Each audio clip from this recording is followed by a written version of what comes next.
कहानी 1954 की है, बहुत ही मशहूर कहानी है ये अपने ज़माने की, यानी अब से करीब 68 साल पुरानी कहानी है। कहानी कोलकाता की है।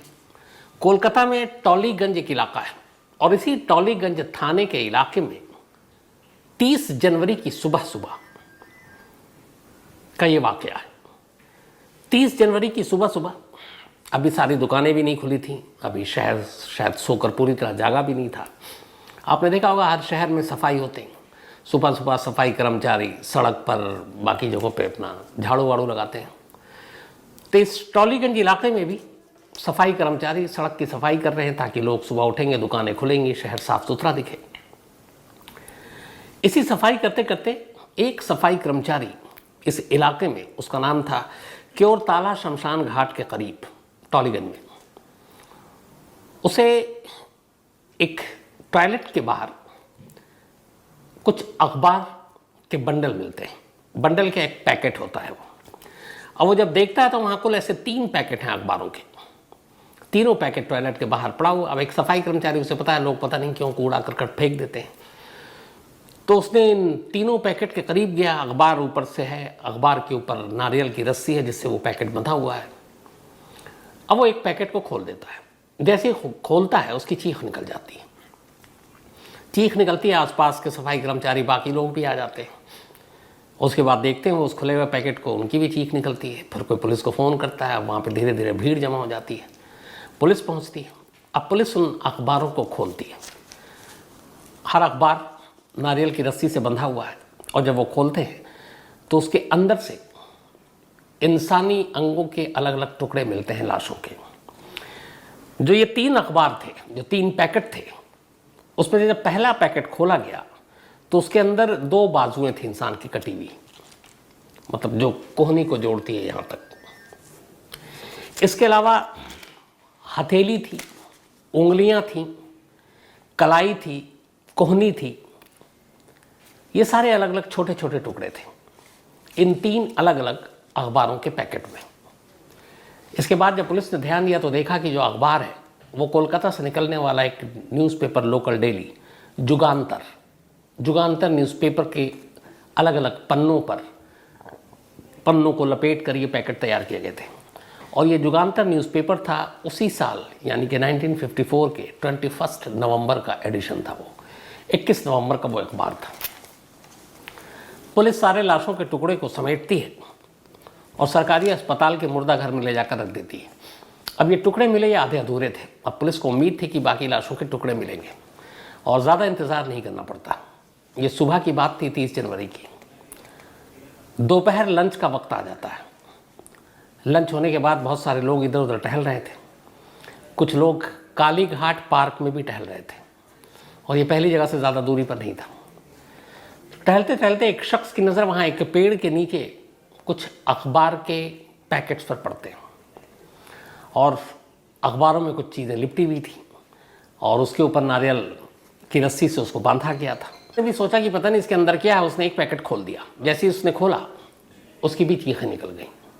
इस बार इस पेड़ के नीचे कुल 4 पैकेट थे। पहली जो सुबह मिली उसमें 3 पैकेट थे, इस बार 4 अलग अलग पैकेट थे और चारों पैकेट सेम उसी तरह अखबार में, और चारों को नारियल की रस्सी से बांधा गया था। अब फिर हंगामा हुआ, पुलिस की टीम भागी भागी आई। जब पुलिस की टीम आई फिर उसने खोलना शुरू किया पैकेट को बारी बारी से। तब तक पुलिस को ये पता था कि सुबह कुछ अखबारों में कुछ इंसानी लाशों के टुकड़े मिले। अब पुलिस ने इस बार जो पैकेट खोले तो उनमें से अलग अलग पैकेट पे जो 4 पैकेट थे, एक में घुटने से तलवे तक इंसानी लाश का एक टुकड़ा मिला, 2 पैर मिले।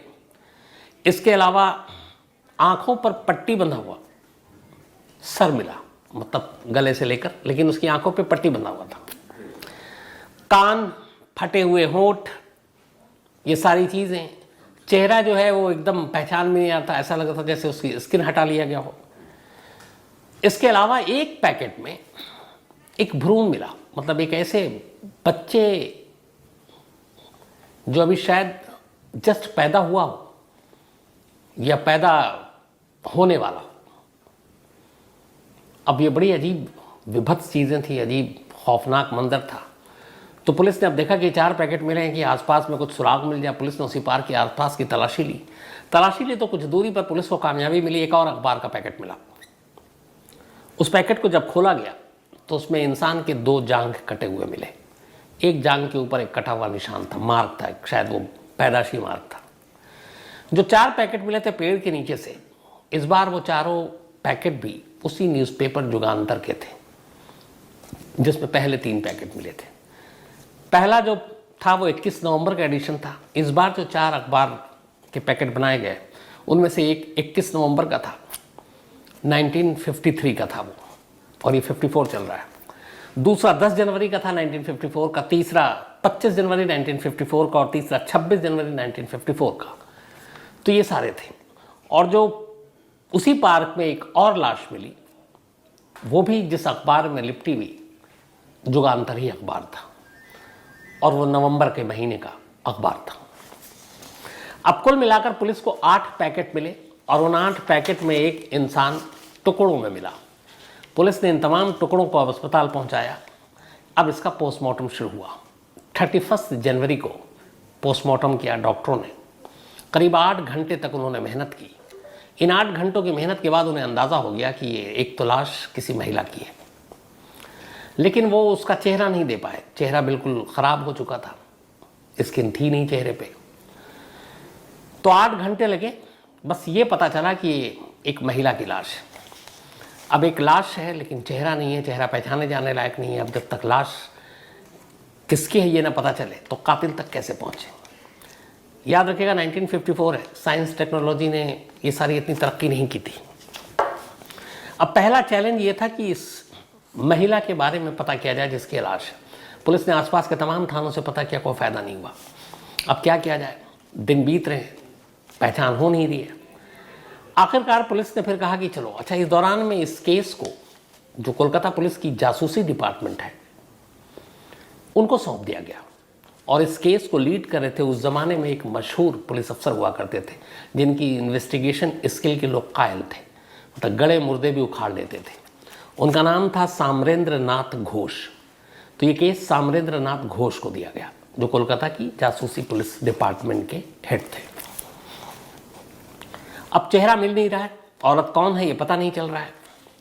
पुलिस ने फिर तय किया कि चलो एक काम करते हैं। साम्रेंद्र घोष ने उस वक्त अपना कहा कि इस केस को कैसे सॉल्व करना है जब तक महिला की लाश की शिनाख्त ना हो जाए। टेक्नोलॉजी आज के दौर की बहुत सारी चीज़ें थी नहीं, उस ज़माने में एक प्लास्टिक सर्जरी भी थी। तब साम्रेंद्र घोष पहुंचते हैं और उस ज़माने में कोलकाता के एक नामचीन प्लास्टिक सर्जन थे जिनका अच्छा खासा नाम था, और इनका नाम था डॉक्टर मुरारी मोहन मुखर्जी। अब साम्रेंद्र घोष डॉक्टर मुरारी मोहन मुखर्जी के पास जाते हैं और इस लाश की कहानी बताते हैं। एक ऐसी लाश है जिसके चेहरा पहचान में नहीं आ रहा है, लेकिन लाश के सारे अंग हैं, तो क्या उनको देखकर आप उस लाश को उसका चेहरा दे सकते हैं? डॉक्टर मुरारी ने कहा हम कोशिश करते हैं। अब इसके बाद प्लास्टिक सर्जन डॉक्टर मुरारी लग गए उस लाश को चेहरा देने में। उसी लाश के अलग अलग अंगों के स्किन को सब निकाल कर उस चेहरे पे उन्होंने अपनी कलाकारी दिखाई। हूबहू तो नहीं बना, लेकिन डॉक्टर साहब का कहना था कि ये लगभग चेहरा वैसा है, पर वो खुद भी श्योर नहीं थे। अब जब डॉक्टर मुरारी ने वो चेहरा बना दिया, एक प्लास्टिक सर्जन ने, उस ज़माने में इस देश में, आज़ाद हिंदुस्तान में, ये पहला केस था जिसमें किसी मर्डर इन्वेस्टिगेशन के लिए एक चेहरे को बनाने के लिए, एक लाश को उसका चेहरा देने के लिए प्लास्टिक सर्जरी कराई गई, एक मुर्दे की। तो प्लास्टिक सर्जरी के बाद चेहरा बना, उस चेहरे की तस्वीर ली गई और उस तस्वीर को पूरे इलाके में चिपकवा दिया गया, दीवारों पर, अखबारों में दे दिया गया कि आप इस तस्वीर को छापें, कोई जानता हो तो। अब अखबारों में भी छप गया, दीवारों पे भी चिपक गई, लेकिन कोई सामने नहीं आया उस चेहरे का जानने वाला जो बता सके। करीब महीना बीत गया, कोई फ़ायदा नहीं हुआ। पुलिस की तफ्तीश जारी है, इधर साम्रेंद्र घोष लगे हुए हैं। अब 30 जनवरी का ये वाक़या था, अब फरवरी ख़त्म होने वाला है, महीने से ऊपर हो गया, चेहरा भी काम नहीं आया, प्लास्टिक सर्जरी कराई, वो भी कोई फ़ायदा नहीं दे रहा है। और जिस तरीके से कत्ल किया गया और लाशों के टुकड़े किए गए, वो कोलकाता के इतिहास में पहली बार था ऐसा कि इतना ब्रूटल तरीके से मारा गया हो, कि छोटे छोटे लाश के टुकड़े किए गए हों। अब पुलिस परेशान, कातिल तो दूर की बात है, मकतूल की पता नहीं चल रहा है कि वो जो मरी है वो कौन है। केस में दिन रात उलझे हुए हैं जो जासूस हैं या जासूसी डिपार्टमेंट के चीफ, जो केस के आईओ साम्रेंद्र। 25 फरवरी 1954 की तारीख आ जाती है। अब तक लगभग महीना होने वाला है, केस में कोई क्लू नहीं मिला है। हमारे एक कस्टमर ललित भाई, उन्होंने सिर्फ 1 साल में 25 शर्ट खरीदी है और ये उनका गहना है। और आपको पता है वो ऐसा क्यों कह रहे हैं? Because women prefer comfort और एनीथिंग। हम दिखने वाली रात का वक्त है, करीब 9 बज रहे हैं। साम्रेंद्र की उस दिन तबीयत थोड़ी ठीक नहीं थी, उन्हें सर्दी जुकाम हो रहा है। वो अपनी सरकारी गाड़ी से निकलते हैं घर के लिए। रास्ते में उन्हें लगता है कि उनकी तबीयत ठीक नहीं है, थकान भी ज़्यादा, इस केस पे काम भी बहुत किया। बट उन्होंने कहा कि चलो एक कफ सिरप खरीद लेते हैं, रात को पीकर सो जाएंगे, सुबह से तबीयत ठीक हो जाएगी, क्योंकि बहुत काम है। ड्राइवर से कहते हैं कि चलो रास्ते में जहाँ मेडिकल स्टोर मिले वहाँ गाड़ी रोकना। अब एक जगह पर ड्राइवर गाड़ी रोक देता है। रात का वक्त है, करीब 9:30 बजे। ड्राइवर गाड़ी रोकता है। वहाँ पे एक साथ मेडिकल स्टोर दो थे, 2 दवा की दुकानें थी। पर देखा कि एक आदमी एक दुकान के शटर गिरा रहा है, तो उन्होंने कहा चलो हटाओ। दूसरी दुकान खुली हुई, उसमें एक शख्स बैठा हुआ है। गाड़ी रुकी, साम्रेंद्र निकलते हैं और मेडिकल स्टोर में दाखिल हो जाते हैं। कहते हैं मुझे कफ सिरप चाहिए। वो उनको देखता है, फिर कहता है उसकी दुकान में बहुत सारी दवाएं थी नहीं। उसने कहा इस वक्त कफ सिरप तो नहीं है, आप बुखार की बाकी कोई दवा चाहिए तो आप वो ले लीजिए। कहते हैं कि नहीं, मुझे कफ सिरप चाहिए। फिर वो पूछते हैं कि जब दवा की दुकान खोल रखी है तो दवा क्यों नहीं रखते हो? तो बोला साहब मैं क्या करूं, मालिक अगर ला कर देंगे तो हम रखेंगे। तो उसने कहा तुम्हारा मालिक कहाँ है, बुलाओ। तो वो जो दुकान पे बैठा हुआ शख्स है वो कहता है कि मालिक के तो दीदार किए हुए 1 महीने हो गए, 1 महीने से मेरा मालिक मुझे दिख ही नहीं रहे और दवाएं भी सब खत्म होती जा रही हैं, उनको दुकान की फिक्र नहीं है। कहते अच्छा ठीक है, मालिक को बोलो दुकान चलाता है तो ढंग से चलाए, वरना ऐसे क्या मतलब है। ये कहकर साम्रेंद्र वापस गाड़ी में बैठते हैं और निकल पड़ते हैं। अब घर की तरफ जा रहे हैं, दवा मिली नहीं है। अचानक घर पहुंचने से पहले उस आदमी की बात उनके कानों में फिर से गूंजती है कि मालिक 1 महीने से तो आए नहीं, उसकी शक्ल नहीं दिखी, दर्शन नहीं हुए, तो दवा कहाँ से खरीदे, कौन लाए, दुकान ऐसे ही चल रहा है। उन्होंने कहा कि मालिक 1 महीने से नहीं आया और 1 महीने से दुकान यूं ही चल रहा है। फिर उन्हें याद आया एक जासूस पुलिस वाले कि 1 महीने पहले ही तो उन्होंने ये केस लिया है, एक लाश मिली है जिसकी शिनाख्त नहीं हो रही है, लेकिन यहाँ मालिक वो कह रहा है, इसका मतलब है वो मेल है, लाश फीमेल की है। फिर भी कहा कि चलो इसको एक बार चेक करें, वरना रात भर सो नहीं पाऊंगा इन सवालों का जवाब जब तक नहीं मिले। ड्राइवर से कहते हैं वापस गाड़ी लो। वापस गाड़ी लेकर वो उसी दुकान में फिर से पहुंचते हैं। अब वो वापस जैसे ही दुकान में पहुंचते हैं तो उस शख्स से पहला सवाल यही कि बताओ तुम्हारा मालिक 30 दिन से नहीं आ रहा है, आखिर गया कहाँ है? तो बोला मालिक लोग थोड़ी बताते हैं। बोले मालिक का नाम क्या तुम्हारे? उसने कहा बीरेन बाबू। बोला पूरा नाम बताओ। बोला बीरेन दत्ता घोष। कहाँ रहता है पता दो। अब वो आनाकानी कर, लेकिन उसने तब तक देख ली पुलिस की गाड़ी है, वो फौरन दे देता है कि साहब ये पता है, कोलकाता में एक जगह टर्फ रोड है, वहाँ का एड्रेस दिया। अब ये कहकर वो वापस घर जाने की बजाय इस टर्फ रोड पे पहुँचते जो उसने पता दिया, वहाँ जाकर जिस नंबर का घर था, जो एड्रेस था, देखा उस घर पे ताला पड़ा हुआ है। अब क्या है, क्यों ताला है?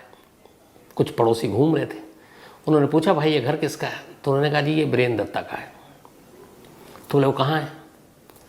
तो बोला मालूम नहीं साहब, हमने काफ़ी दिन से नहीं देखा। तब तक एक महिला आ गई, उससे जब पूछा कि बीरेन दत्ता यहाँ पे, तो बोला हाँ साहब बीरेन दत्ता है, लेकिन हम 30 जनवरी के बाद हमने उनको नहीं देखा। अब उसने सीधे डेट बताई। तो यहाँ पे साम्रेंद्र के कान खड़े हुए। उन्होंने कहा 30 जनवरी आपको क्यों याद है? उन्होंने कहा असल में उनकी एक पत्नी है और पत्नी प्रेग्नेंट है, गर्भवती है, और वो ये बताकर कि हम इस सरकारी अस्पताल में ले जा रहे हैं, इसकी 9 महीने की गर्भवती थी और इसको पेन हो रहा और डिलीवरी कभी भी हो सकती है, तो हम वहाँ जा रहे हैं। उन्होंने अपने बेटे को मेरे पास भी छोड़ा था, फिर वो ले गए। तो 30 जनवरी को मैंने देखा था पति पत्नी दोनों को। उन्होंने कहा उसकी पत्नी का नाम बेला है, और उसके बाद नहीं देखा। अब ये था कि वो कहाँ होंगे, तो अब ये ढूंढ हुआ, तो फिर पता चला उसने एक और पता दिया। उसने कहा और पता है जहाँ पर बीरेन के कोई जानकार रहते हैं, अब पुलिस वाले लग गए ढूंढने के लिए, लेकिन उसे वो पता नहीं मालूम था कि कहाँ पे रहते हैं। खैर, अब पुलिस वहाँ तक पहुँची तो देखा कि उस घर में कोई मेल नहीं है, कोई महिला है। अब पुलिस ने कहा कि इंतज़ार करते हैं, अगर उस महिला से पूछताछ हुई और अगर वही कल्प्रिट है, इस लाश से उसका कोई लेना देना है, तो वो चौकन्ना हो जाएगा। सादी वर्दी में साम्राज्य ने अपने कुछ पुलिस वालों को उस घर के आगे लगा दिया। पूरा दिन बीत गया, कोई फ़ायदा नहीं। अब इसके बाद अगली तारीख आ गई और ये तारीख थी 27 फरवरी। 25 फरवरी को वो दवा की दुकान पर गए थे। 27 फरवरी की सुबह 27 फेब 1954 एक शख्स अपना मुंह छुपाए, गमछा डाले, उस घर के अंदर दाखिल होता है। पुलिस देखती है, बाहर वेट करती है। कुछ देर के बाद वो शख्स उस घर से बाहर निकलता है। जैसे ही वो बाहर निकलता, पुलिस वाले सादी वर्दी में उसके पीछे पीछे चलने लगते हैं। थोड़ी दूर जाने के बाद एक पुलिस वाला धीरे से कहता है कि वीरेंद्रता। तो वो शख्स अचानक पलटता है जिसने गमछे से मुंह छुपाया हुआ है। पहले तो कहता तुम कौन, फिर कहता वीरेंद्रता। बोला हाँ, लेकिन आप कौन? बोला आपकी पत्नी कहाँ है? अब ये सुनते ही वो घबरा जाता है। इसके बाद फिर पुलिस वाला हाथ पकड़ता और कहता गाड़ी में बैठिए, चलिए ज़रा कुछ बात करेंगे। उसको गाड़ी में बैठाकर अब कलकत्ता के उस जासूसी डिपार्टमेंट के हेडक्वार्टर घोष बीरेन्द्र दत्ता के सामने बैठे थे। अब इसके बाद बीरेन्द्र दत्ता अपनी कहानी सुनाता है। कोलकाता का रहने वाला, बचपन में पहले माँ की मौत हो गई, फिर पिता की मौत हो गई। इसकी उम्र 4-5 साल भी नहीं थी। 2 बहनें थी बड़ी, फिर बहनों के साथ रहा। फिर इसके चाचा के कुछ बेटे थे, उनके साथ रहा। चूँकि बचपन में अनाथ हो गया, पहले बहनों ने पढ़ाया लिखाया, लेकिन बहन कोलकाता के बाहर थी। जो चाचा के बेटे थे वो इसे बहुत मानते थे और अपने भाई चाचा को ही मानते थे। अब उन्हें लगा चाचा तो रहे नहीं दुनिया में, अब ये बच्चा मासूम है, छोटा है, तो इसकी जिम्मेदारी हम लोग लेते हैं। तो चाचा ने कहा कि इसको अपने घर ले आओ। ले आए। अब उनके बेटे और ये सब साथ रहने लगा। चाचा इसके उम्र में थोड़े बड़े भी थे, मतलब चाचा के बेटे। अब ये कोलकाता में उन्हीं के यहाँ रहने लगा और पढ़ाई लिखाई करने लगा। लेकिन फिर इसने कुछ पढ़ाई लिखाई में मन लगता नहीं था, फेल हो जाता। फिर इसे घर में दीदी के यहाँ ज़्यादा आज़ादी मिलती, वहाँ भाग गया। फिर वापस इसके चचेरे भाई ने ले आया कि तुम्हारी ज़िंदगी बन जाएगी। धीरे धीरे ये बड़ा हुआ। अब उस हमदर्दी तो थी क्योंकि माँ बाप थे नहीं। फिर इसके चाचा के बेटे ने कहा कि तुम अपनी ज़िंदगी सही से संभालो। एक बाकायदा मेडिकल स्टोर खोला, दवा की दुकान उस ज़माने में, और पूरे कानूनी कागजात के साथ वो दुकान उसके नाम करते हुए उसे दे दिया कि ये तुम है, अब इसे तुम चलाओ, अपनी ज़िंदगी आगे बढ़ाओ। और रह रहा है वो अपने चचेरे भाई के घर पर ही। चचेरा भाई शादीशुदा था, तो उसकी बेटी भी बड़ी हो गई थी। अब जब इसकी उम्र 24 साल की हुई, बीरेन्द्र दत्ता की, तब वो चचेरे भाई के यहाँ ही रह रहा, उसी घर में एक साथ रह रहा। तो इसके चचेरे भाई की एक बेटी थी जिसका नाम था कमला। कमला की उम्र होगी 19 साल, इससे छोटी थी 3 साल, पर सगे चचेरे भाई की बेटी है, उसी घर में रह रहा है। अब बीरेन को उस घर में रहते रहते अपनी मतलब चचेरे भाई की बेटी से प्यार हो जाता है। कायदे से तो देखे रिश्ते में वो उसका चाचा लगता है, लेकिन हो जाता है। अब उधर कमला भी उससे प्यार करती है। बाद में ये दोनों घर वालों को पता चलती है। अब वो इसका विरोध करते हैं, कोई भी नहीं करेगा, मानेगा इस बात को, क्योंकि रिश्ते में वो उसका चाचा लग रहा है, दोनों का बहुत करीबी खून का रिश्ता है। समझाया जाता है लेकिन वो मानते नहीं हैं दोनों, और ये दोनों फिर खामोशी से तय कर लेते हैं कि इस घर को छोड़कर हम अपनी नई दुनिया बसाएंगे। और एक रोज़ चुपचाप से दोनों भाग जाते हैं घर से, और कोलकाता में ही एक किराए का कमरा लेते हैं और वहाँ ये रहते हैं। पर ये शादी नहीं करता कमला से, एक झूठ मूठ की शादी करता है। बट जहाँ किराए का घर लेते हैं वहाँ सबको यही बताते हैं कि ये मेरी बीवी, ये दोनों पति पत्नी हैं। और अब कमला का नाम वो बदल देता है और कमला का नाम रखता है बेला रानी। तो अब कमला बेला बन गई। अब बीरेन्द्र दत्ता उसके साथ रहने लगता है। थोड़ा वक्त बीतता है, उसे एक बेटा होता है। इधर कमला उससे कह रही है कि हम इस शादी को सरेआम अब सबको बताएं, बट वो ऑफिशियली घोषित तौर पर शादी करने को तैयार नहीं था। सिर्फ मन बहलाने के लिए उसने उसको सिंदूर विंदूर डाल दिया, लेकिन जो पूरे रस्म व रिवाज के साथ शादी होती उसने नहीं की। लेकिन रहने लगा, दवा की दुकान में भी काम कर रहा है। और ठीक ठाक इसकी ज़िंदगी चल रही बेला रानी के साथ। अब एक बेटा पैदा हो गया, लेकिन इसी दौरान में अचानक इसकी ज़िंदगी में एक लड़की आती है जिसका नाम है मीरा। ये अपनी दीदी के घर आया जाया करता था, दीदी के साथ अच्छा रिश्ता था, दीदी इसको अब भी मानती थी। लेकिन दीदी भी ये नहीं मानती थी कि इसने जो शादी की है कमला या फिर बेला रानी से, वो गलत है, वो उसको सपोर्ट नहीं करती थी। तो मानती थी कि इसने शादी ही नहीं की और उसने लीगली शादी की भी नहीं थी। तब ये मीरा इसको पसंद आ जाती है और ये अब मीरा से शादी कर लेता है। और इस शादी में उसकी अपनी बहनों की, दीदियों की सहमति थी। अब ये शादी कर लिया। अब इसके पास 2 बीवी। अब इसे ये था कि मीरा को कमला के बारे में पता नहीं और कमला को मीरा के बारे में पता नहीं। इसने एक और किराए पे घर लिया उसी कोलकाता में, और अब घर से बहुत ज़्यादा दूर भी नहीं। और अब दोहरी ज़िंदगी जीने लगा। ये दिन में होता अपनी बीवी, पहली बीवी जो बेला रानी के साथ, और रात को होता ये मीरा के साथ। और घर में इसने ये बता रखा था, वो कहती है बीवी है कि तुम हर रात गायब रहते हो। तो उसने कहा दवा का काम है, दवा की डिलीवरी लेने और ये करने के लिए मुझे कोलकाता के इर्द गिर्द जाना पड़ता है। तो ये काम सारा माल की डिलीवरी या फिर उठाना ये रात को होता है। और ये बहाना करके वो चलता रहा। उधर कई बार मीरा कहती कि तुम दिन में कभी हमारे साथ घर पे नहीं होते, तो यही बहाना करता कि दुकान है, बिजनेस है। अब एक साथ 2 बीवियों के साथ वो रह रहा है। इस दौरान में मीरा प्रेग्नेंट होती है, लेकिन इत्तेफाक से डिलीवरी के बाद ही उसके बच्चे की मौत हो जाती है। इससे मीरा को बहुत सदमा लगता है। उधर जो कमला है वो, उसका बेटा बड़ा हो रहा है। अब ये दोहरी ज़िंदगी चल रही है और इस ज़िंदगी के चक्कर में उसके बिजनेस पे भी असर पड़ रहा है। वो दुकान पे ध्यान नहीं दे पा रहा है। 2 बीवियों के चक्कर में रात और दिन का झगड़ा, ये सारी चीज़ें। इसी दौरान में अब आ जाती है तारीख 2000, बल्कि 1953। 1953 में एक रोज़ अचानक पता चलता है वीरेंद्र दत्ता को कि कमला यानी कि बेला रानी एक बार फिर से प्रेग्नेंट है, गर्भवती है। इसके बाद वो परेशान हो उठता है। इधर बिजनेस में घाटा, 2 घर चलाना, 2 अलग अलग बीवियाँ, और अब एक और बच्चे की पैदाइश की खबर। उसे लगता है कि अब ये क्या है। फिर उसे ये भी है कि एक ना एक रोज़ कमला और मीरा दोनों को असलियत का पता चल जाएगा, ये डर भी। अब वो इसी परेशानी में रहने लगा। इसी परेशानी के दौर में करीब 9 महीने बीत गए। अब जो कमला यानी कि बेला रानी की डिलीवरी का वक्त आ गया, 9 महीने। और अब ये परेशान है कि डिलीवरी होगी, इसके बाद इस नए बच्चे का लालन पोषण, खर्चा, फिर कल कोई स्कूल, पैसे हैं नहीं। उधर कहीं मीरा को ना पता चल जाए। इन सारी चीज़ों ने फिर इसको ये सोचने पे मजबूर किया कि कुछ ऐसा करें कि ये दोहरी ज़िंदगी ख़त्म हो और एक ही ज़िंदगी जीऊँ। तो उसके लिए क्या करना था? अब वहाँ इसे एक फ़ैसला लेना था। कमला और मीरा में से किसे चुने?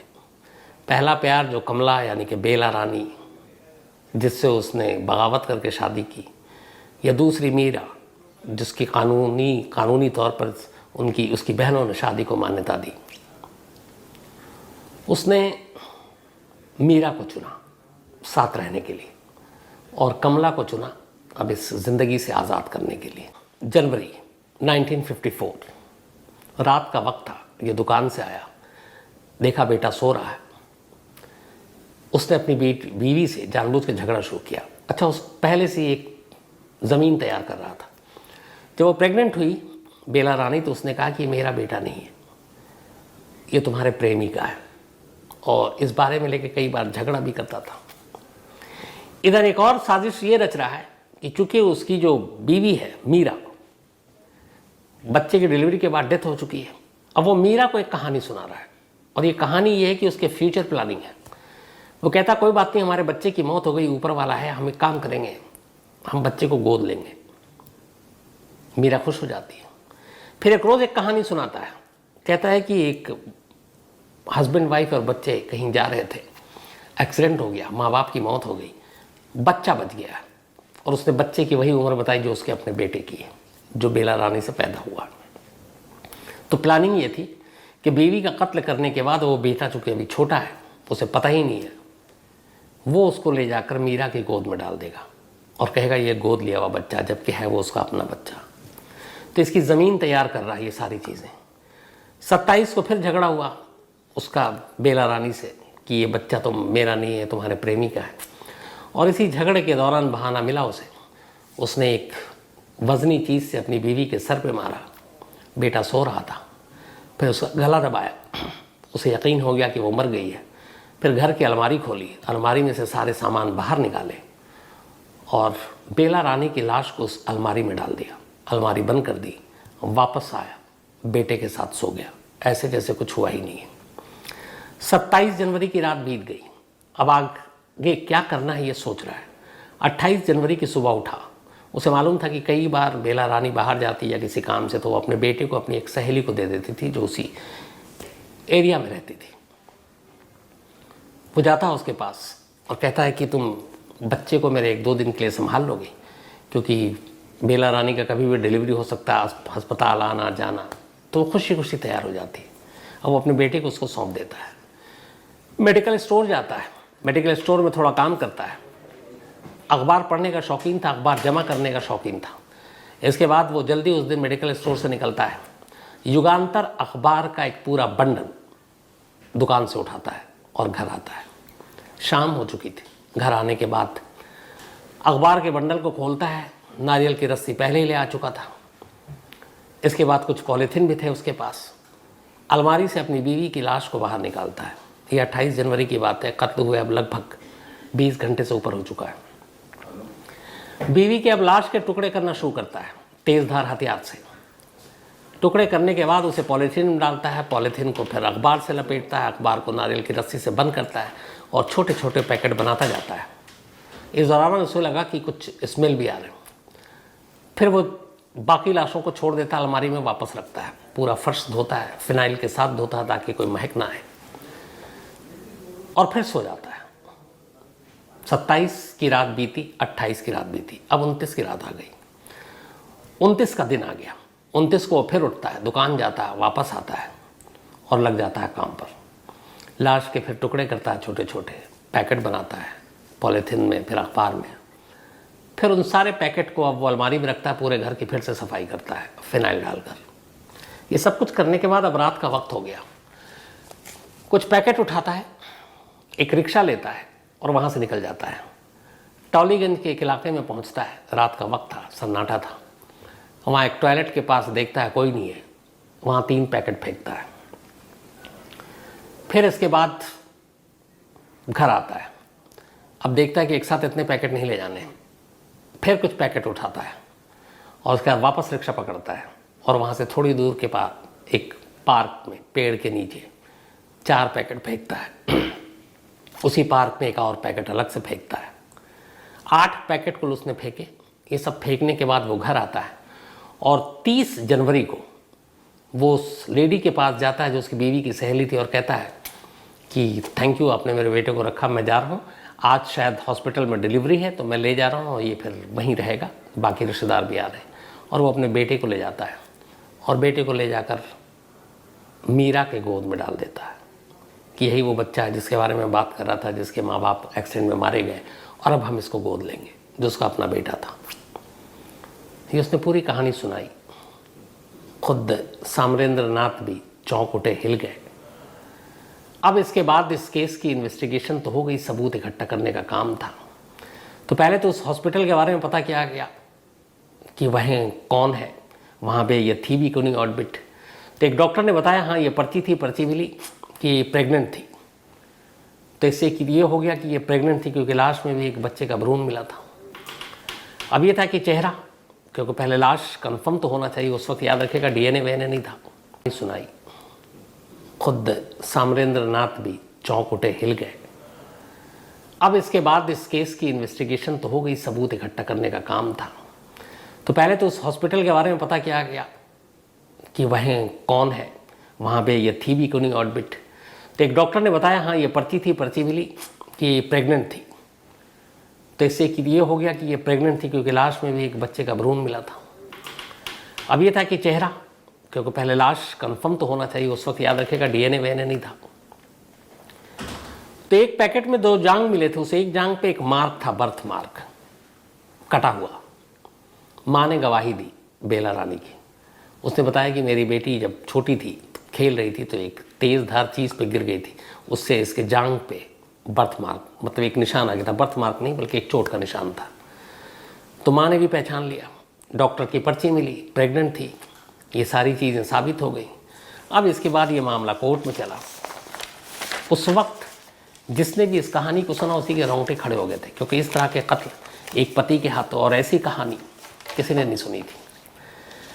सारी दलीलें हुई, सारे गवाहों को, सारे सबूतों को पेश किया गया। तमाम डॉक्टर्स की टीम भी पहली बार पहुंची, जिन्होंने प्लास्टिक सर्जरी की, जिन्होंने पोस्टमार्टम किया, उन्होंने एक एक बारीकी बताई। इसके बाद अलीपुर सेशन कोर्ट ने अपना फैसला सुनाया। अलीपुर सेशन कोर्ट ने अपना फैसला सुनाया 1955 में। उस वक्त तेज़ी से मुकदमे का फैसला और सुनवाई हुआ करती थी। इस तरह के जुर्म को देखते हुए अलीपुर सेशन कोर्ट ने कहा कि इसमें सजाए मौत से कम कोई भी सज़ा नहीं दी जा सकती, और बीरेंद्र दत्ता घोष को अलीपुर सेशन कोर्ट ने फांसी की सज़ा सुनाई। इस फैसले को फिर कोलकाता हाईकोर्ट में चैलेंज किया गया।